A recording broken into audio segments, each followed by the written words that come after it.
Ladies and gentlemen, boys and girls, welcome back to Small Kind Ding Repairs. By now you should have seen the poly repair video, all the basics you need to undertake your own poly surfboard repairs. So today we're going to do a quick recap on this board. Any questions you're going to have regarding this repair have all been answered in the recently uploaded beginner's guide to poly resin. So you can go back to my channel, track that down, and you will find all the information you need to know about what's going on here. This is going to be a good test for you to see how well you listen to that video, and you should know exactly what I'm doing and what materials I'm using every step of the way doing this repair.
What an absolute dummy. I promise I didn't do this deliberately, but that sanding coat that we just put down, I didn't put any wax additive in the resin. So although that resin has cured, it's sticky still. So this must happen to me maybe 2 or 3 times a year. I forget to do this, but all we're going to do is prevent the air from making contact with our resin by putting another layer of resin over the top with a wax additive. So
Ladies and gentlemen, the time has finally come. This has been like a year in the making, but you've just seen the very last episode of the most in-depth poly guide on the entire internet, and of course, we are drawing the raffle at the end of the series, and we're at the end of the series. So thank you for everybody who entered. We had total 93 tickets were sold, and that's gonna give whoever wins $262.56 worth of shopping spree at Shapers Collective. So a reasonable amount.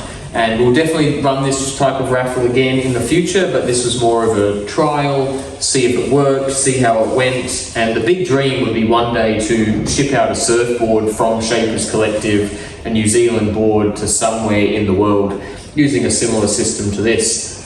So you may have guessed, but I'm currently in Australia, so I'm not near a shaping bay or a cool sanding shed or anything, so I thought I may as well draw the winner in front of a mob of kangaroos. So in here we have all of the names, what was it, 93 tickets? 93 tickets, $262.56, so we'll get rid of that one, and I'm not going to look, we'll give them a mix up. It took so long to write all these names out, and I had hand cramp at the end. Alright, I'm not looking, and let's pull one out. This one feels like something. Malcolm Jones, MJ Rally, you are the winner. So congratulations. You're going to be gutted because you just made an order of lead head hats. You could have had them for free. Nice one, man. MJ, you win. Congratulations. Tough shit to everybody else, but we'll do another one, and yeah, better luck next time. Hope you're all well, guys. Thanks for watching, and we'll see you in the next one. Cheers.